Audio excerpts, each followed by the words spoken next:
India के बारे में जानना है तो इंडियन विलेजेस की स्टडी कर लीजिए या इंडियन विलेजेस में चले जाइए। जी हाँ, welcome to my YouTube channel. और आज हम बात करेंगे विलेज स्टडीज़ इन इंडिया कि इंडिया में विलेजेस का क्या महत्व है और उसके बारे में किसने कैसी स्टडी की है। तो इंडिया में विलेजेस ऑक्यूपाई करते हैं एक बहुत इंपॉर्टेंट प्लेस। यहाँ का कास्ट, ट्राइब, फूड, हर एक चीज़ हर एक विलेज में बहुत ज़्यादा अलग है। यहाँ का डेमोग्राफिकल स्ट्रक्चर बहुत ज़्यादा अलग है। जैसे कि आंद्रे बेते भी लिखते हैं कि अगर आपको इंडिया के बारे में जानना है तो आप इंडिया के विलेजेस में स्टे कर लीजिए।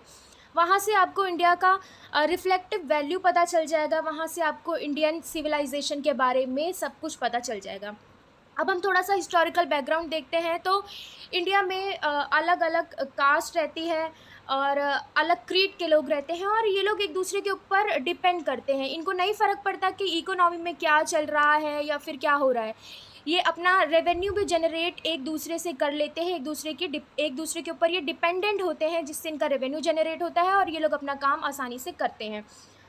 उसके बाद हम बात करते हैं श्रीनिवास की। तो श्रीनिवास भी कहते हैं कि इंडियन विलेजेस में जो लोग रहते हैं वो अपने विलेजेस से इतने ज़्यादा अटैच्ड होते हैं। उनके विलेज के बारे में कोई गलत भी बोल दे तो उनको लगता है कि वो उनकी इंसल्ट कर रहे हैं या फिर वो इक्विवेलेंट हो जाता है उनके फैमिली के इंसल्ट के। सो हम यहाँ से देख सकते हैं कि इंडिया के जो विलेजर्स हैं वो अपनी मिट्टी से बहुत ज़्यादा जुड़ाव महसूस करते हैं और वो अपने गांव के बारे में तो बिल्कुल भी बुरा नहीं सुन सकते। और अब हम दुबे की बात करें तो दुबे ने जो विलेज सेटलमेंट की बात की, उन्होंने बताया कि यहाँ पे लोग बहुत ही यूनाइटेड रहते हैं। इंडियन विलेजेस में सोशल ऑर्गेनाइजेशन होता है जो रिप्रेजेंट करता है काइंड ऑफ सॉलिडारिटी, जिसमें अलग अलग किंगशिप के लोग रहते हैं, कास्ट अलग होती है, क्लास अलग होती है, हर चीज़ अलग होता है, फिर भी उनके अंदर कहीं ना कहीं एक सॉलिडारिटी होती है जो ख़त्म नहीं होती। अब हम इंडियन विलेजेस की बात कर रहे हैं तो हम जजमानी सिस्टम को बिल्कुल नहीं भूल सकते हैं। जजमानी सिस्टम एक्सचेंज ऑफ सर्विसेज होता है। फॉर एग्ज़ाम्पल हम देखते हैं कि एक विलेज में एक ब्राह्मण रहता है और एक नीची जाति का कोई भी कास्ट का है इंसान वो रहता है और ब्राह्मण भिक्षा मांगकर अपना पेट भरता है या अपना घर चलाता है, ठीक है। और ये इंसान किसी के घर पे काम करता है या फिर खेती करता है या कुछ और करता है। ब्राह्मण को दाल, चावल, तेल ये सब कहाँ से मिलेगा? इससे मिलेगा। और कैसे मिलेगा? जब ब्राह्मण इनके घर में कोई पूजा कराएगा या फिर इनसे भिक्षा मांगेगा या फिर इनको कोई ज्ञान देगा। ये सारी चीज़ें जब इस इंसान को मिलेगी, इस बी को मिलेगी जो एक छोटी कास्ट का है या फिर ब्राह्मण से निचली कास्ट का है, तब जो ब्राह्मण है इसकी सारी चीज़ें पूरी होंगी, राइट। सो यहाँ पर इस तरीके से रेवेन्यू जनरेट किया जाता है। ब्राह्मण पूजा कराएगा और जो ये दूसरा व्यक्ति है इसको दाल, चावल या फिर जो भी इसकी ज़रूरत का सामान होगा, फल, आहार, ये सब कुछ इसको प्रोवाइड कराएगा। तो विलेजेस में इसे जजमानी सिस्टम का नाम दिया गया इस सिस्टम को, और इसी के थ्रू ये लोग अपना जीवन शैली व्यतीत करते थे या फिर अपना काम पूरा करते थे। अब हम बात करेंगे गांधी जी की। तो गांधी जी चाहते थे कि सारी पावर ही डिसेंट्रलाइज हो जाए इंडिया के अंदर, जिसकी वजह से 42nd अमेंडमेंट आया, उसके बाद 43 अमेंडमेंट आया। तो उसका रीज़न ही यही था कि पावर डिसेंट्रलाइजेशन, जहाँ पे पंचायती राज भी विलेजेस में आ जाए। तो हम देख सकते हैं गांधी जी कहीं ना कहीं सबसे ज़्यादा चाहते थे विलेजेस का बहुत ज़्यादा डेवलपमेंट हो और वो विलेजेस खुद ही करे अपना डेवलपमेंट, कोई उसमें हस्तक्षेप ना करे किसी भी तरीके से, जिसकी वजह से उन्होंने 42 और 43 अमेंडमेंट लाना पड़ा गवर्नमेंट को। उसके बाद अगर हम सोशल स्ट्रक्चर देखें विलेजेस का, तो यहाँ पर कास्ट है, क्लास है एंड जेंडर है। एक विलेज तभी विलेज बनता है जब वहाँ पे ये तीनों चीज़ें होती हैं। हम सबको पता है कि विलेजेस में सबसे ज़्यादा कास्ट सिस्टम चलता है और जेंडर डिस्क्रिमिनेशन चलता है, या फिर कहीं ना कहीं जेंडर में बायसनेस होती ही है, ठीक है। कास्ट सिस्टम में वर्ण जाति के आधार पर कास्ट को बांटा गया, जिसमें ब्राह्मण्स को सबसे ऊपर रखा गया और जिसमें सबसे नीचे दलित्स को रखा गया और उनको सबसे ज़्यादा अछूत माना गया। और ये सिस्टम विलेजेस में आज भी चला आ रहा है।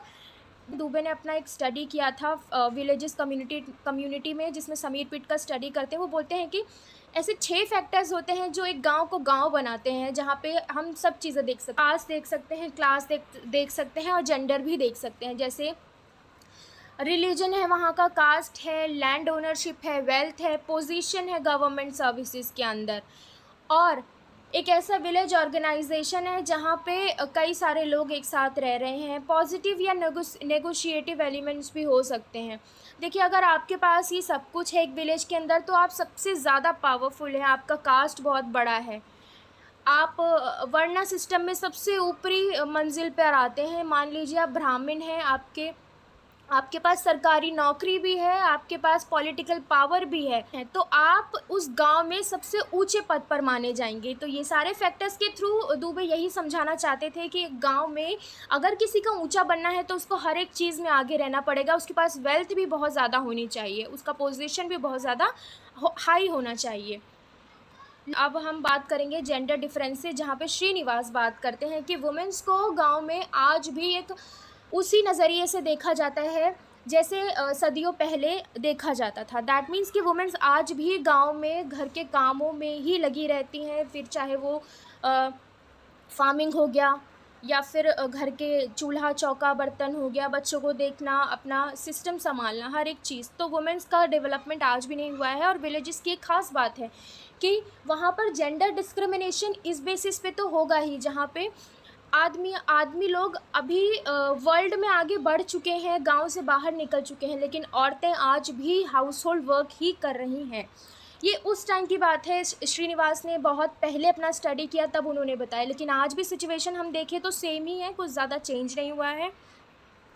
दुबे की study caste, class and gender पर होती है, तो वो कंसीडर करते हैं कि वुमेंस के बारे में कि यहाँ पर आज भी रूल ऑफ पेट्रियार्की है, मतलब पेट्रियार्की सिस्टम विलेजेस में बिल्कुल ख़त्म नहीं हुआ है। महिलाएं आज भी पुरुषों की ही बात मानती हैं और महिलाओं को दबा के रखा जाता है आज भी। तो ये भी एक विलेज की एक खासियत बता दी गई है यहाँ पे कि कास्ट, जेंडर बहुत ज़्यादा इम्पॉर्टेंट फैक्टर हैं। डिवीज़न ऑफ लेबर में भी अगर गांव में किसी को कुछ काम करना है तो वो कास्ट और जेंडर पर डिपेंड करता है और किसी चीज़ पर नहीं। इसी के साथ हम बात करते हैं little and a great tradition की। तो ये क्या होता है, इसे मैकिन मैरियट बात करते हैं little and a great tradition की, जिसको उन्होंने रॉबर्ट रेडफील्ड से लिया।